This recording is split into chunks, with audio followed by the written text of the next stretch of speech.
Welcome. Thank you for joining us today for our Thought Leadership webinar, Preparing Teachers Who Stay, the Success of Residency-Based Innovation with Jason Lange and Jill Harvieux Pitner.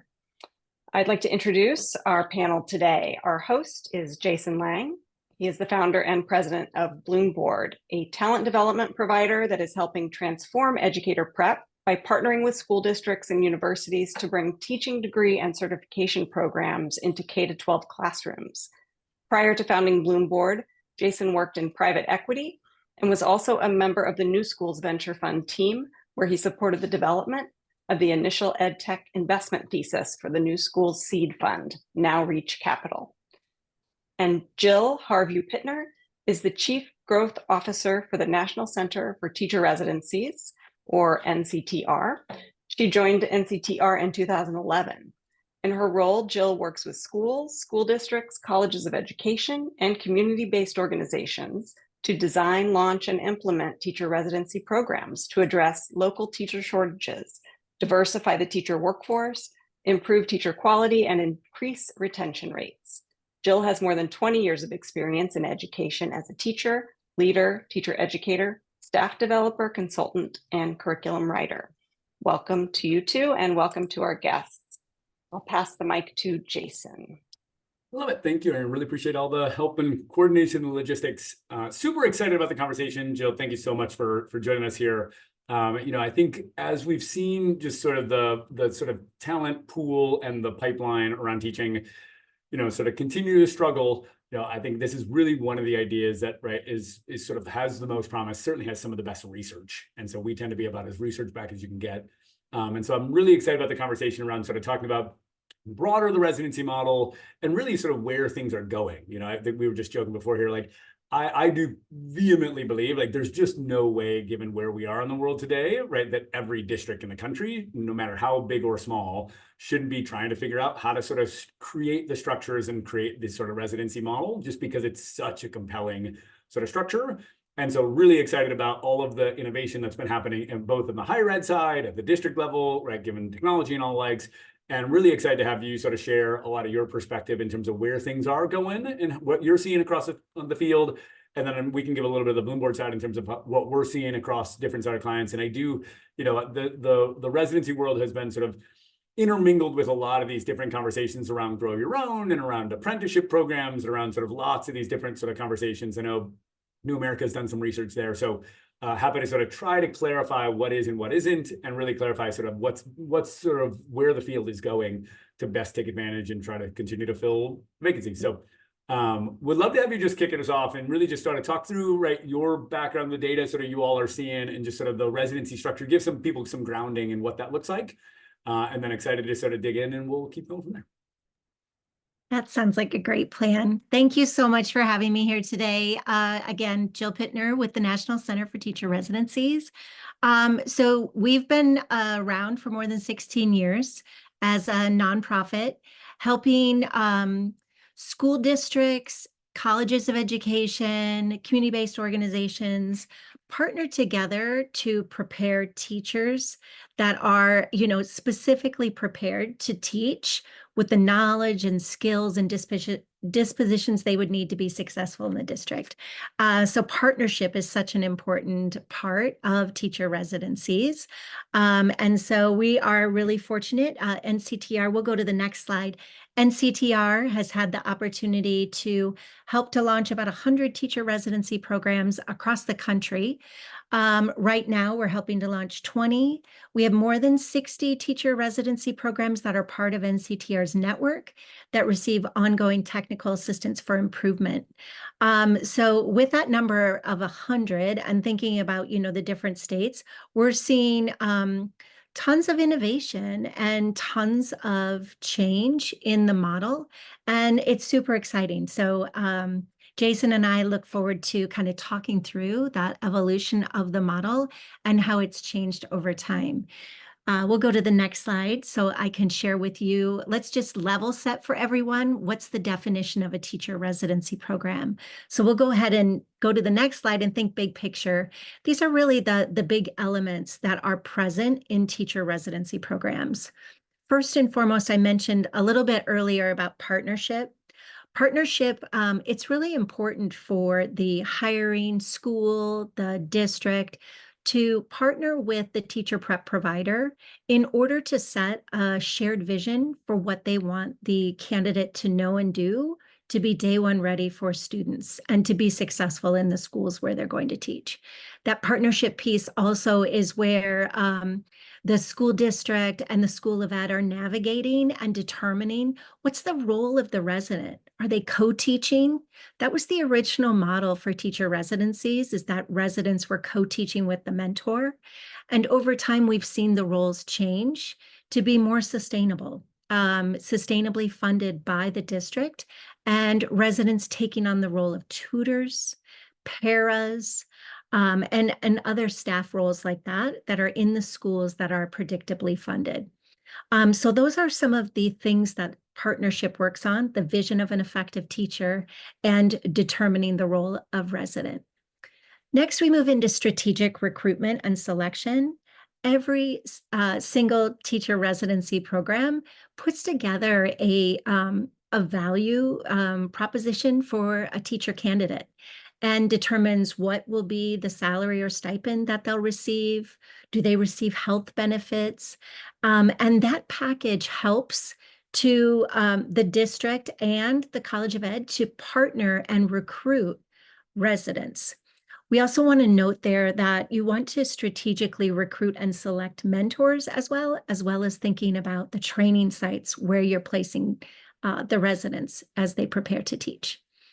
Next is the residency experience, which gets everybody very excited, and kind of that's front of mind for people when we think about the teacher residency model. And that's that year-long experience for the candidate where they're engaged in coursework that is helping them to build the knowledge and provide practice alongside the on-the-job experience in the P12 classroom, where for a full year and almost every day of the week, they are teaching and learning alongside a mentor teacher. And last, we know that teachers need to continue to be developed and to grow over time as professionals. I was a teacher myself and loved the professional development opportunities I had, specifically when I was in Denver Public Schools. And so we need to make sure that there's a plan for continued growth and that graduates continue to get support.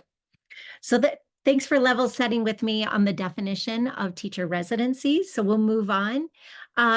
NCTR has, as I mentioned, has helped to launch over 100 programs over the past 16 years. And we are seeing some really compelling data coming out of NCTR's network that I'd love to share with you today. So when we think about why do you invest in a teacher residency program, it's important to think that on the left-hand side, we can see like what's happening. And on the right-hand side, you can see really the return on investment. So teacher residency graduates are day one ready to teach. We talked about that vision of an effective teacher. And to the right, you can see when a teacher is prepared like that, these are some of the results that we see. Teacher residencies prepare more teachers of color for the field. So really putting a dent in and addressing the kind of diversifying the workforce goal that we have. And last is that graduates of teacher residency programs are staying longer. They're well prepared. They've trained in the schools and with the teachers and principals. And so they feel really confident as teachers. And so on the right-hand side, you can see some of the results that are coming out of these teacher residency programs. But I'm going to dig in more deeply in the following slides to share some data about impact, quality, retention. So on this slide, you can see that districts are retaining the teacher residents. At the 3-year mark, 78% of those teachers are remaining in the field. And we know that nationally, that number sits at about 50%. So they're outstaying other teachers and other pathways. We also know that residency graduates are serving communities of color. They are being hired in Title I schools at about 80%. And last, when I think about the teacher residency model, I'm thinking about aspiring teachers, but also the teachers that already are in our district. How do we provide opportunities for them to lead from within their classroom and not think that they have to leave, go be a principal to lead, that they can actually lead from within their classroom? So mentors, as a mentor in a teacher residency program, 93% of mentors from NCTR's network say that they feel more effective as a teacher because they're part of that teacher residency program. And you can see that principals even feel more strongly than those mentors that the mentors are becoming better teachers because they're part of that residency. Jill, there's a question in the Oh, Q&A here just around, which again, please feel free to continue to sort of throw questions in the Q&A. yeah. I want to make this as conversational as possible. The question is really a bit about the sort of the diversity sort of data. And so the Great. question is, why do teacher residencies prepare more teachers of color? And how do you know that's sort of true in your data sets? Oh, that's great. Why don't we go ahead and move to the next slide too, and we can just sit there while I answer that question. Perfect. I think that person knew that was the next slide. Thanks, Jessica. All right. So why do teacher residency prepare more teachers of color? There are a couple things. One, all residents have an opportunity to earn while they learn. Every single program that NCTR works with, they pay the residents while they are student teaching. So I was a student teacher and I lived at home with my mom and dad, and they fed me and they let me use a car because I couldn't work. I spent the whole time at the school and preparing my lessons. And so, I'm very fortunate to have this opportunity to be a teacher and to be able to have my parents support me. So what we're doing is democratizing the teacher preparation by anyone can come and teach because you can actually earn while you're learning to teach. And so it's not just for, a white woman like myself who could go live with my mom and dad and they could support me. So that's one reason is it's very attractive because of that salary or stipend. And that salary or stipend is becoming more and more competitive over time, which is great. Another thing is that teacher residencies, I mentioned that they are serving in Title I schools, and many people that are attracted to teacher residency programs want to serve either their community or are mission driven to serve a community that has been historically underserved. And so a lot of times, because of the mission and the vision for teacher residency programs, we are attracting more teachers of color. And I know this because we've run focus groups across our network with teachers of color to ask them, why did they come? And I could share out a couple reports, or you could head to NCTR's website to find those. And actually, Columbia University also, over the past 2 years, has done a study on NCTR's Black Educator Initiative. And this is an initiative where we have focused specifically on piloting, testing, and codifying strategies that are leading to the recruitment, preparation, and retention of Black educators. And we are seeing a higher retention rate of Black educators across our network. And we think that is partly because we are offering affinity groups. So that is another strategy that folks are employing that are attracting candidates of color to know that you can connect and feel a sense of belonging in your teacher preparation program is very powerful to a candidate. And so I think that is another strategy that we employ in order to attract teachers of color. Okay, yeah, let's keep moving. Yeah. And so when I'm going through these data slides, one thing that I am thinking about is we're trying to address shortages, but as we address shortages, we want to keep our eye on who we're bringing in And so that's why the recruiting teachers of color is really important. And then this next slide here, I'm thinking about impact. You know, we don't want to just fill our schools with teachers, right? Like there are lots of fast track paths to teaching. Teacher residencies are robust, and so they're focusing on teacher quality. So that's what this slide is about.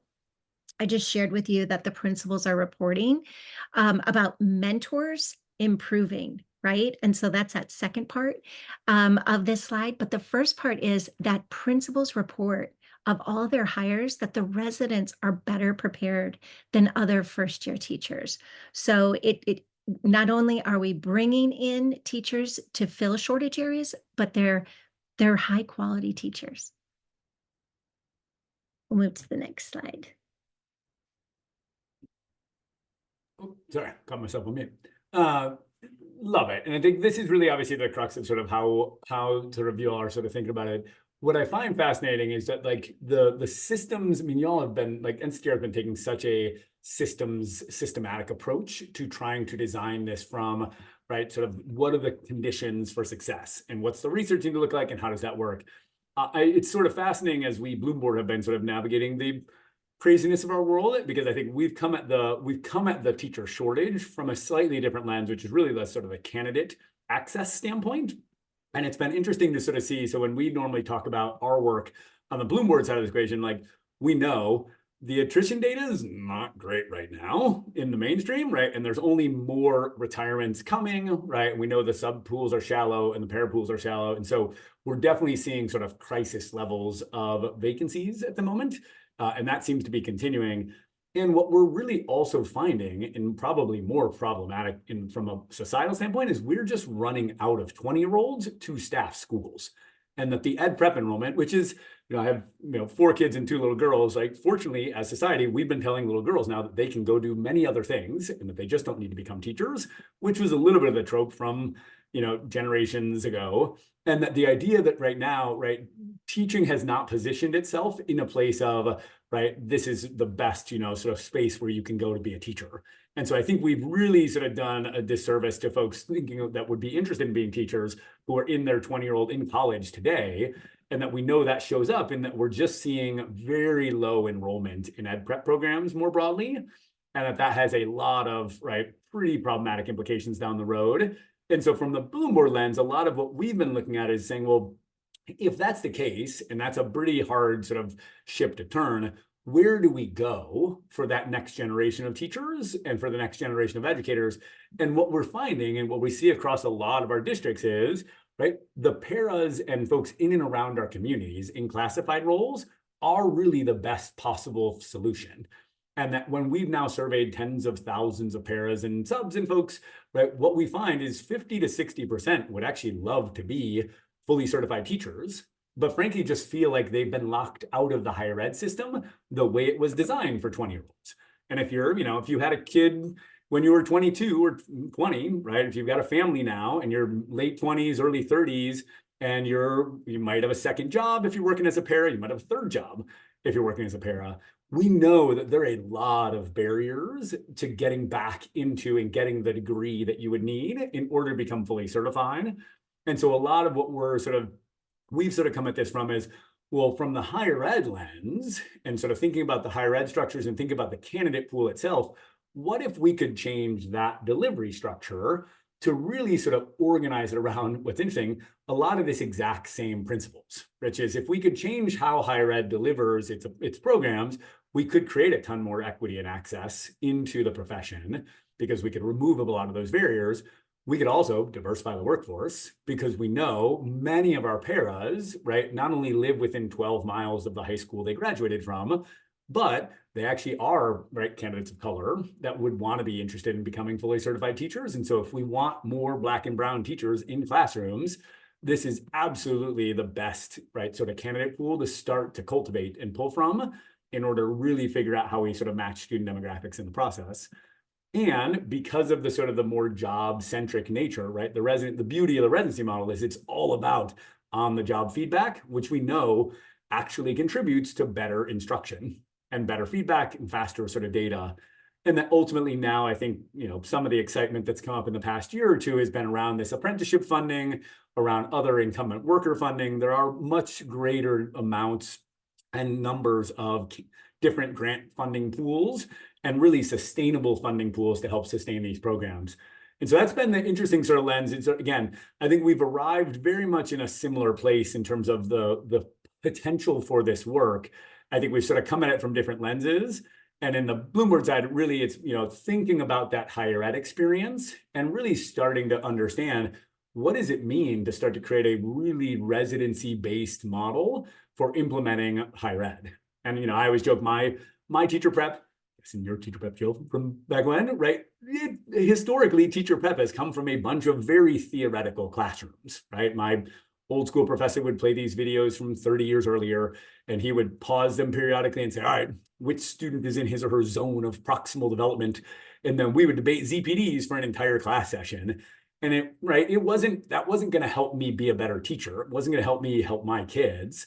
And that really the value of teacher prep is often in that student teaching experience, which historically has just been 8, 10, 12 weeks and just sort of a fire hose of reality on top of all the work you did in your coursework.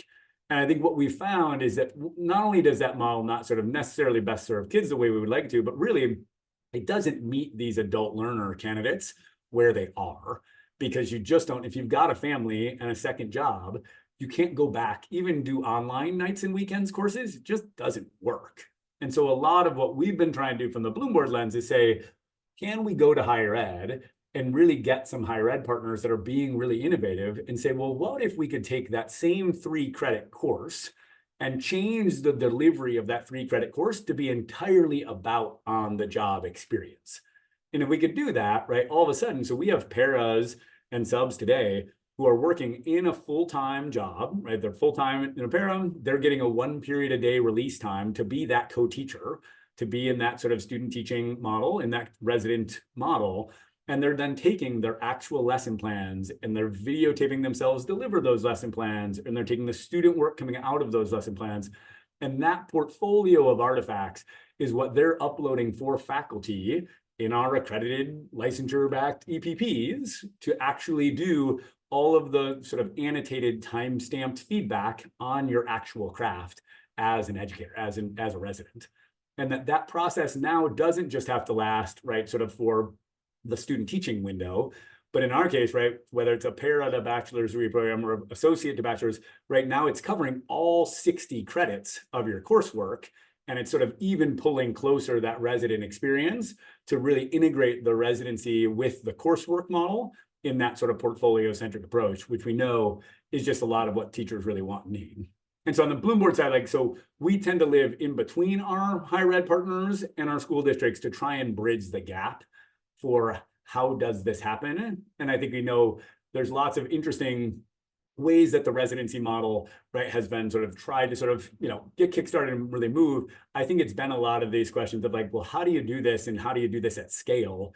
And really, I think the goal is, well, what would it look like if we could sort of take some of these things and pre-package them and really make them so that any district in the country is able to sort of plug candidates, plug residents in and be able to sort of really get all the advantages that we're talking through here, because it's now real, right? We know that this is possible.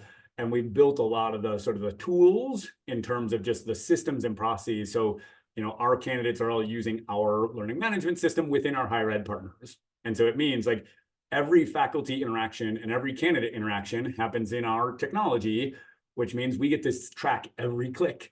And that means the moment you don't submit a portfolio on time or the moment your faculty doesn't give you feedback as soon as possible, we immediately say, oh, that's a problem. Do we need to ping the principal or the mentor and say, hey, how can we be helpful, right? What's going on? Is there anything we can do? And that allows us to monitor the progress of that sort of residency structure in a much more real-time way and create the sort of scaffolds that can keep candidates really successful in the program. And then obviously we're covering off licensure and we're helping with a bunch of the funding sort of pieces there. And then even sort of helping districts with some of that candidate selection, identification, right? To Jill's earlier point, like what's the role look like and what's the best role based on the district and based on the schools that you're working in that really meets the needs of the candidates where they are. And then ultimately, how do we make that system faster and more efficient? We even have one of our Ohio University partner, Lake Erie, they just actually are launching the first ever 0 to 120 credit bachelor's degree in special ed. And now it's an accelerated 3-year program. And so they're giving a full year of credit just for being in the program. And the coursework, so you're still going to take your gen eds over the summer. Well, we heard a lot of feedback from districts that they had candidates who had 0 credit, but would love to be in a residency. And we said, well, how could we design a 3-year program where you could still be earning a full-time wage and not having to deal with the nights and weekends courses, but actually embedded in a classroom, getting day in and day out feedback on exactly what it looks like to sort of be a great educator and really sort of be the best in that process to help those kids. And so it's been interesting to just see how that plays out. And again, I think we've likened the higher ed movement from in the early days of higher ed, right? We just had in person, which is just a pretty different structure that we know doesn't necessarily work for adult learners. I think in the COVID world, we've moved a lot to online structures. And unfortunately, that just still hasn't been as useful because it doesn't deal with a lot of these sort of barriers to on the job, right? A lot of the barriers to sort of time and space. And now the idea that we have, right, we've been able to help higher ed not move just from in person to online, but from online to on the job in terms of the coursework. That's, I think, just a really interesting shift because now that same model can apply for the entire career path. And we are getting to a pretty interesting place, I think, as a field where I would argue if you're going to do the best good you can do for society and you're going to become a teacher and really fundamentally change and impact kids' lives for the future generation, that you should be able to do that for free, right? You should be able to get someone else to pay for your degree, almost sort of like the GI Bill, sort of ever. And I would argue you should be able to do that as part of an on-the-job embedded residency structure, because that's really what's going to give you the most feedback and the best confidence and the best support to be successful. And we know the sort of impact data, the residency data that Jill talked through is really the crux of that, is right, that we know that this model is the best of the best in terms of what it takes to really sort of create future teachers. And so it's just a question of how do we scale that as a field, and how do we help districts really understand that this isn't necessarily something just for onesie twosies, right? Or for urban districts, right? Sort of folks, this is really sort of should be the model for everyone. And that there's now ways, given the way the technology world can sort of expand, to help it support that. And so I thought that'd be helpful just to give a little bit of the BloomBoard sort of side, which again, I feel like is interesting that we've sort of really gotten to a lot of the same sort of foundational principles. I think what would be helpful, and we want to again make sure that if we've got questions or we've got a pretty amazing group here. So if you have questions or anything, would want to talk through those. Jill, I know we talked a little bit about sort of what we're seeing in this sort of evolution and expansion of the field. And again, I think it's a really exciting time because I think we're definitely seeing a whole bunch of innovation. Never waste a crisis. I think the teacher shortage is definitely at crisis level. And so the idea that we're sort of now seeing a lot of pretty exciting innovation, both at the higher ed level, at the district level, right, at the candidate sort of interest level, has just been sort of interesting. And as you were sort of going through this sort of initial idea, really I just wanted to talk through sort of how you've seen this and what we've seen this from each of these big core pillars of the work and how that work has changed now as we're seeing and what you're seeing across your partners and what we're seeing from districts in terms of how that has really sort of is starting to shape what the future of, I think, what residency ultimately is and will be. And so kicking us off, right, if we think about the partnership lens, it's interesting to think about, right, how local those partnerships are. I think historically we've had a very who's your local EPP down the street, that can be your partner. And that's obviously ideal. I think we know most districts have a pretty strong allegiance to their local EPP, but there's also a whole bunch of districts that are in the EPP desert realm. And I think that's been always sort of a big question. And so it's been interesting to see the higher ed ecosystem evolve and move from, that local in-person approach to that online, sort of approach where you can do some online courses. And now I do think this big shift from, sort of actually trying to navigate reciprocity and trying to deal with some of these more job embedded approaches, it does mean that, universities can now serve thousands of teachers, right? Western Governors and Grand Canyon, they're in tens of thousands of enrollment at this point, right? And so it is possible now to serve teachers in really large scale across entire states, across entire regions, and even across states. And so I'm just interested in how have you seen sort of that, higher ed model evolve as we've sort of seen those sort of pieces? Because it's definitely sort of taking shape, and I think districts are trying to figure out how to take advantage, but there's just a lot going on. And so I'm just interested in what you've seen from your partners there. Yeah, no, I think that, I mean, you're right on. I think you said never waste a crisis. And I think that, the pandemic helped us shift to think about what can be done in person and what can be done online. And so I think sometimes when we think about like relationship building and the coaching, where's the best place for that to happen, and the feedback. And, I know with BloomBoard, some of the different types of feedback you all are able to provide, thinking about the different types of feedback and the different mechanisms. So I think that, this has just kind of really exploded, like you said, and kind of opened up the field. And I think, that creates competition. And, competition is not always bad. Competition can help us to understand what is most effective and what are non-negotiables that need to be a part of our, preparation for candidates. So, all of these things listed here, thinking about local in person, and I think this is a BloomBoard and an NCTR approach, is centering the district to understand what the needs are. And so I think that, teacher residency programs, when they started, sometimes they were really pushing on higher ed to, or our colleges of education, to listen to the district, to understand what are the needs. What do successful teachers know and do? But what are the specific hiring areas? We used to have so many teachers licensed, and getting their elementary teaching license. And now the local part, people are being much more strategic about the pathways. So perhaps specifically focusing on a special ed teacher residency program. So it's very robust, but again, having the local data impact that preparation is important. You also mentioned the mentorship piece. I mean, I think we have found that that's one of these, like, is about as critical as it gets, and it's about as local as it gets, which is it's really, really hard, right? Teaching is such a hard artistic profession, right? That it's really hard to sort of think that you can sort of just navigate that on your own, or even from like a third party, right? I know we're now getting into AI-based sort of review, and it's crazy how cool and good it is. I mean, we now can have basically videos of instruction uploaded and have really amazing AI transcribe, annotate, timestamp, pull out sort of moments of practice. But at the end of the day, like, that's great ways to scale the assessment and the view of a video, but there's still a person at the end of that who really needs to understand that candidate and how to deliver that feedback, how to align that feedback to what's happening in real life in their classroom, because the video is never going to tell you the whole story. And it's going to give you some really specific tactics and strategies, but it doesn't give you the holistic picture about what's actually happening in that classroom. And so we know that's where that mentorship piece becomes really important. And so I just think that that's one of the hallmarks of the residency model. That is just, we know is super important, even as you try to think about some of the national scale that we can get to. It's always going to come down to, well, what's the actual mentorship supports on the ground that are going to be helpful? Great point. We have a partner in common. BloomBoard and NCTR both work with Dallas College.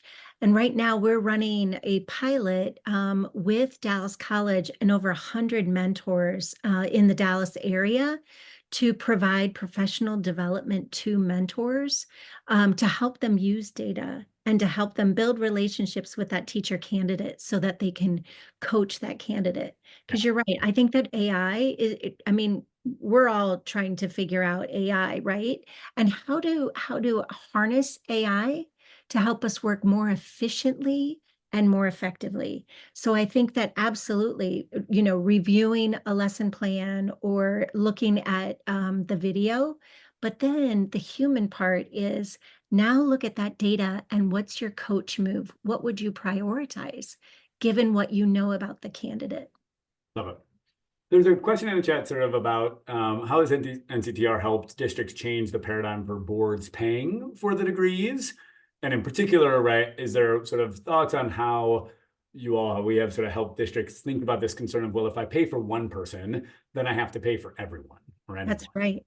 Yeah, yeah. I mean, it's an equity issue. Yeah, you're going to have a full strategy that you would make it open to folks that want to prepare to teach. Right now, or last year, we were working in Baltimore County Public Schools, and Baltimore County Public Schools contributes funds for those paras to get their teaching license. And so we designed a teacher residency program for those paras to work towards their special ed certification and to get their master's degree, because that set of paras has their bachelor's. So they are getting their master's degree from Loyola University in Maryland. But that district has set aside funds to pay for the candidates to pay towards their tuition. There are other federal grants available. There's a TEACH grant. And I think it's a $4,000 credit that you can use to pay back your tuition. And so there are, different strategies to kind of put together how to pay for tuition and pay for that coursework that's going to lead to certification. Yeah, and I would say on the BloomBoard side, we've similarly, right, every one of our districts, right, has to, by default, has to contribute towards the candidate's degree, towards their tuition. And that is something that's definitely a board conversation. I think from the equity sort of question around, well, if I've got to pay for one, don't I have to pay for all?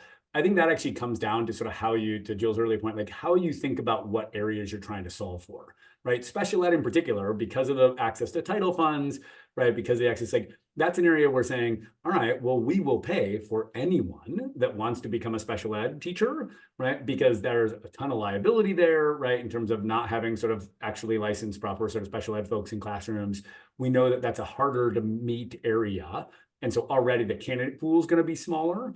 And so it allows you some more flexibility in sort of figuring out, well, does this look like, is it specific areas? And I think, rightfully so, we're going to get to a place where it may not be that you're going to fund all elementary degrees, although we've now started seeing elementary shortages. It's interesting, but it's going to be your specific high need areas are where districts are going to have to put money. And frankly, the justification there is all of the other corporate entities that are competing away our teachers are also contributing money to pay for degrees. And so if we want to compete with Starbucks and Amazon and Target, they are buying bachelor's degrees for people.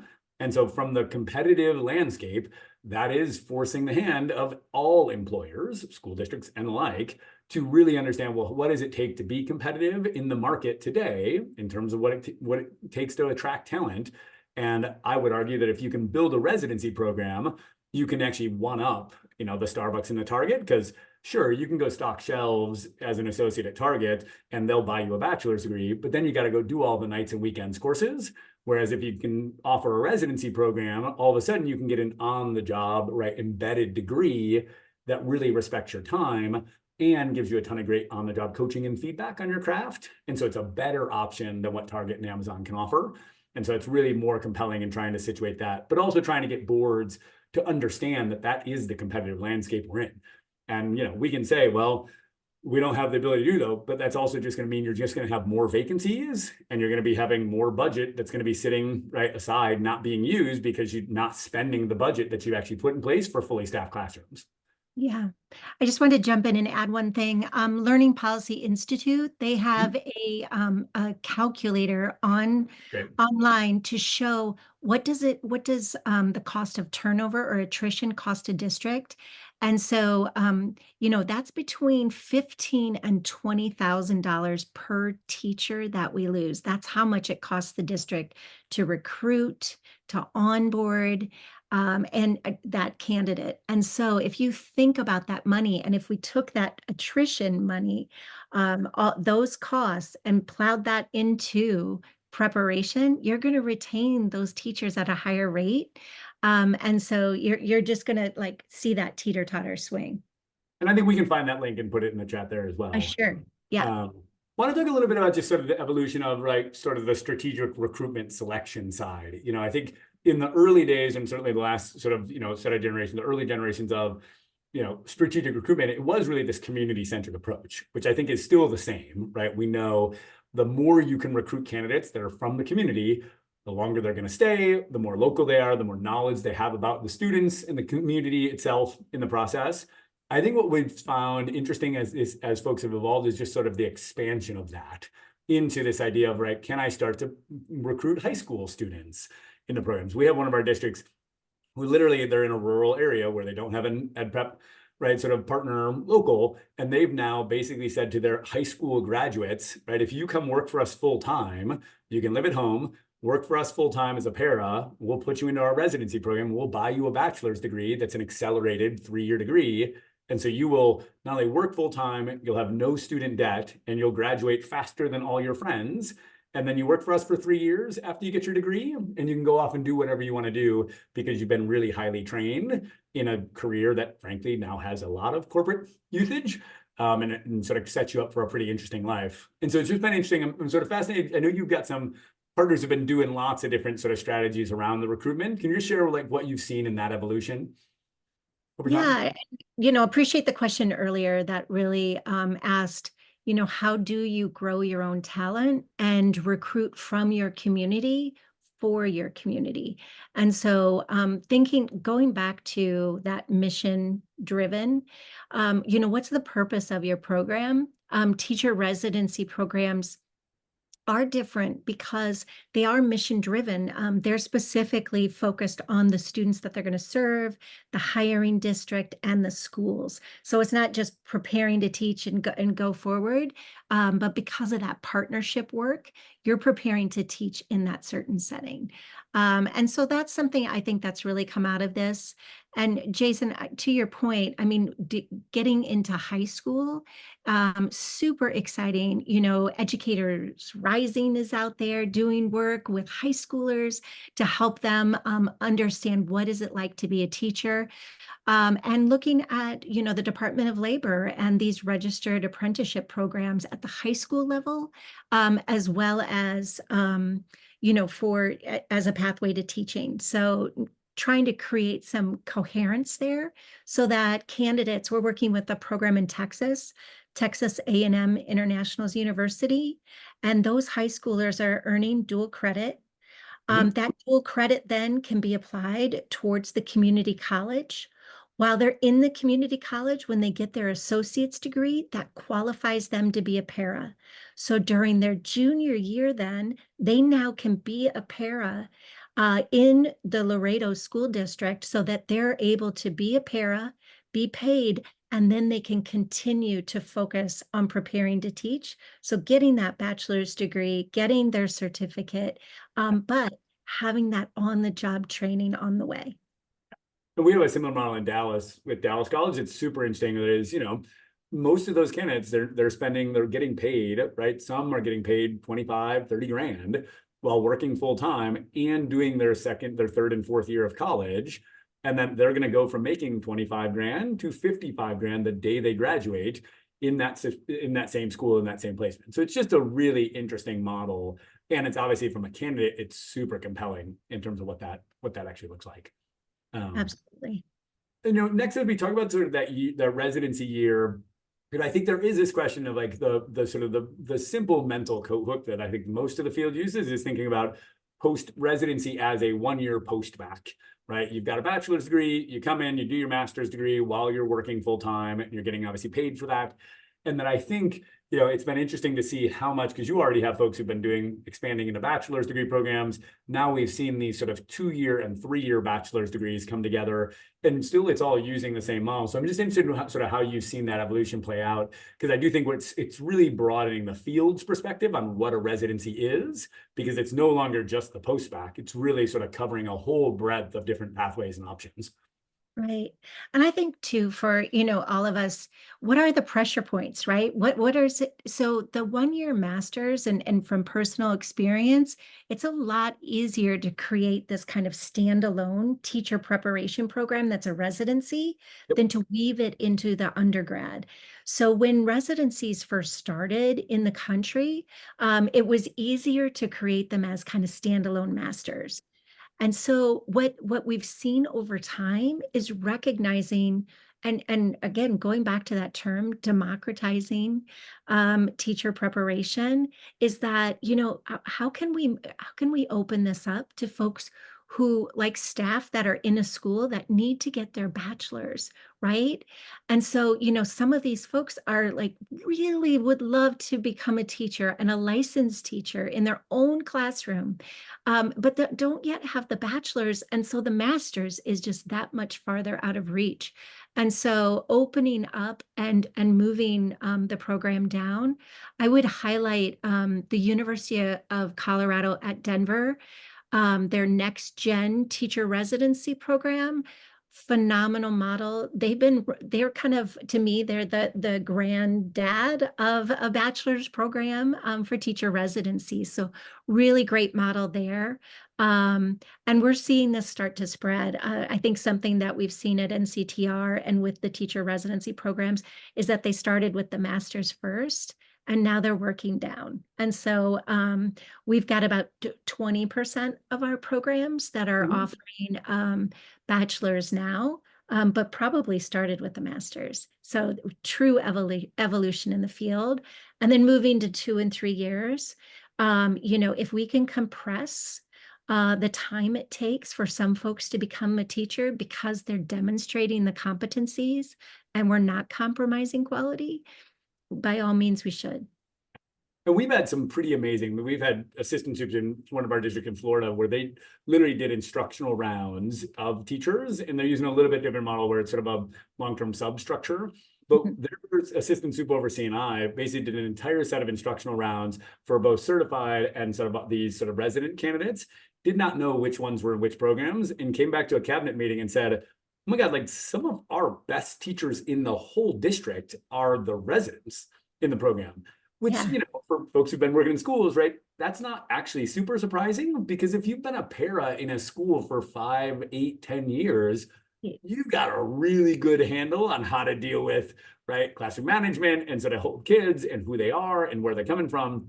And that's such a huge advantage from them being able to sort of take that candidate, get some really strong pedagogical, right, sort of learning for them, get them into sort of those pieces, but it all of a sudden sets it up for a really amazing way to think about that process. And now the fact that we have bus drivers who are driving buses in the morning and in the afternoon, and in their daytime, right, they're getting release time into schools to do their residency, and they're earning their entire degree, their entire bachelor's degree in that daytime model, and they're doing it in the same time window. Because I think the early model, some of the early sort of issues in the bachelor's degrees where people were just, there's so much credit, there's so many credits to earn that it just keeps pushing out. It's a hard sell for a candidate to say, well, I'm going to get my bachelor's degree, but it's going to take 6 years. And you're like, that's a long time. And so the fact that we can start to not only get the same time frame or even less and accelerate it, that's just, I think, what part of the reason we've seen that one of the district I was talking about in Florida, they have a 200-person wait list.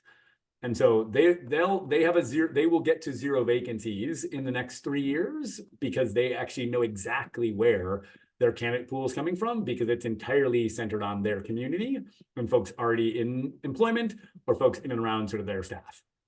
Just a really interesting kind of amazing shift. And I guess then the last, sort of piece is really, and sort of to this point, as we think about, I think a lot of this has felt, to your earlier point, like pretty self-contained, right? You sort of build the program, it's got some hiring, right, sort of protocols to it and sort of the process. I think we've seen that not only sort of shift towards, the normal integrated retention MOU. So we're going to buy you a degree, right? But in exchange for that, you have to work for us for 3, 4, 5 years. What I actually think is the pretty amazing innovation that started to happen is now that's become basically a recruiting benefit, that districts have really started to try and change the public narrative and say, we are investing in valuing our staff. You should come join our staff. And that we've seen some pretty amazing data come out of that. But I'm interested in what you all have seen in terms of some of that recruiting, some of that hiring support, some of the wraparound supports as well, in terms of how that continues to evolve to meet the need. Absolutely. I mean, when you think about, a parent to teacher pathway, a job embedded, residency program that's going to prepare you to teach, which district would you choose to be a parent in, right? Like you said, who's going to invest in me? And you kind of gave that example of Target, and like that shows an investment in the person, But unless you're showing that person where they're going to go, they're going to leave, right? And so we want to invest in people and have them stay and have them see that there is a pathway. So many of the graduates of teacher residency programs, after a certain number of years, become mentors. Yeah. And when you are a mentor teacher, then you can earn a stipend for being a mentor for your teacher leadership. So we're starting to show, and create this leadership pathway all the way through from, your job embedded teacher residency experience all the way through to teacher leadership. And I think that recruitment message, again, I know that there's always this question of like, it feels like getting to 0 vacancies or just sort of filling the vacancy gap right now, it just feels almost impossible. And I hear that from district admins all the time. And I actually just don't believe that. But I think it is some of this innovation and some of this shift that needs to take place. Like we did a pilot with District 88 in Bellwood in Chicago, and we reached out. They're a K-8 district, but we reached out to basically 10 years of their 8th grade graduates after they would have graduated from high school. And so these are candidates, right? Half of they're now been out of the district for 4 years. We reached out to, I think, 500 of them and basically just did a cold calling campaign. And 20% of them, one, had actually reached out to enroll in an info session about getting employed by the district to, right, come back and say like, oh, I'd be interested in earning my bachelor's degree because I didn't earn it in the normal course. And I'd love to come back and work for my elementary school district, right, as a teacher, if you can help support me and buy me a bachelor's degree. And so I actually think there's a ton more demand and interest out there that we just are starting to tap into. And that's really what we're going to see over the next few years is really how do we help districts get to 0 vacancies? Because that should be a very clear goal. It feels out of touch right now, but there's a ton there in terms of where we're heading. And it's just really interesting in terms of how to sort of help create that narrative in the process. I am cognizant of time, and so I want to sort of, make sure we've got some pretty good sort of steps. I think the last thing I think we wanted to cover here was really in terms of like how to get started and how to think about some of these pieces. And so I know obviously NCTR has its own sort of lens on like really starting from a data-centric lens and understanding like who is your candidate pool and what does it mean for them to be ready and what does it mean for them to be able to sort of graduate from a program with what they need to be really successful, and how does that fit into the role? I don't know if there's any Q&A or any questions you all have. Obviously, want to make sure we get to those, given we've got about 7-8 minutes left here. But Jill, I'd love for you to talk about while we're waiting on questions, just sort of how you all think about sort of that. Where do you get started, and what's that process for really trying to dig in, and then we'll open up the Q&A here. Yeah, I think that first is the data to understand, what is the need? Do you have paras that have their bachelors? Do you have paras that need to get their bachelors? Who do you serve, right? Like districts first and foremost are thinking about their P-12 students and making sure that they have the highest quality teachers for those students. That's their first priority. So understanding, who already is among your staff that you can help prepare and develop and help them to get their bachelor's and license. So I think that's number one. I also think we were talking a little bit back and forth about, these targeting a shortage area. And designing this teacher residency program, when residency programs first started, everyone was focused on STEM, like in the early, 2010s. Now we're special ed and focused on working with multilingual learners. And so, the STEM is still a need, but SPED has actually, kind of risen to the top there. Yeah. So, we're talking about funds, IDEA funds can be used to pay the candidate to prepare in your district to become a teacher. So it's kind of looking at existing funds differently because you looked at the data and you understood your need. So, last year there was a district, they said they need 200 special ed teachers. And so you're not going to train 200 teachers in a year, but you're going to put a dent in that shortage. And over time, Jason, I think they could get to 0. Not in a year, but in several years, they would be able to get to 0. Well, and I think it's right. The more you can look at the data and the more you can understand both the data and the policy context, because I think that's also really trying to sort of dig into what policy flexibility do you have, whether it's the para role, whether it's some of these, more sort of intern guest teacher, sort of structures. There's a lot of variations. And frankly, there's a lot more funding that now exists, especially post-ESSER and post-COVID, when things are, I think people are really trying to sort of figure out, how do I get creative with funding? There is just a lot of different options. It's just trying to sort of turn over every stone and really try and sort of understand, how does this fit into federal funds, title funds? How does this fit into local workforce, incumbent worker dollars? We're now an apprenticeship sponsor in several states on behalf of our districts to help access some of these apprenticeship funds and access some of these incumbent worker dollars. So it's just really trying to sort of help sort of manage that process going through the overall sort of structure. And so let's open it to Q&A. There's a question in here.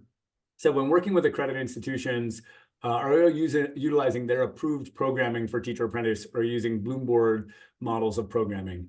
So it's a little bit of a misnomer. So all of the BloomBoard models of programming are the accredited approved programming. So we've merged those together. So in many cases, we're starting with the already approved syllabi of the accredited institution, and we're sort of changing the delivery structure of that syllabi, sort of changing the learning management system behind that syllabi into this sort of portfolio-centric sort of approach to almost like the textbooks for that course. And so the syllabi and the ed prep institution and the accreditation all stays the same, It's not necessarily dissimilar than just swapping, a Canvas LMS to a Moodle, or a D2L LMS. That's sort of the simplistic way to think about it.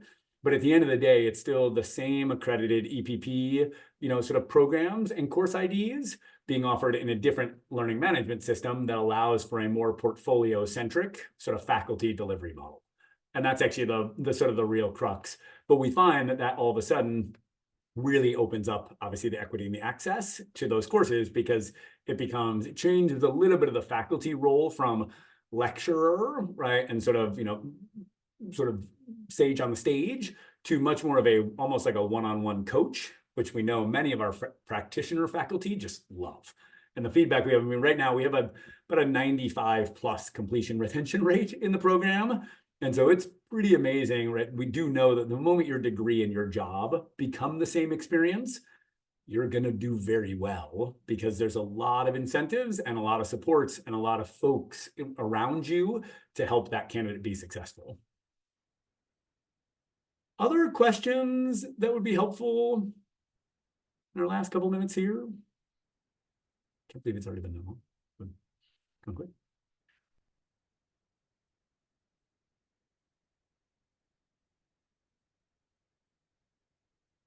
Other questions, other thoughts?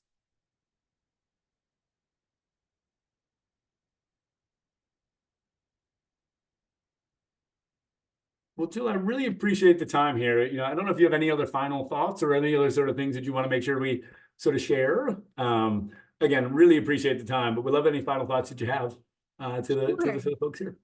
I just want to say thanks.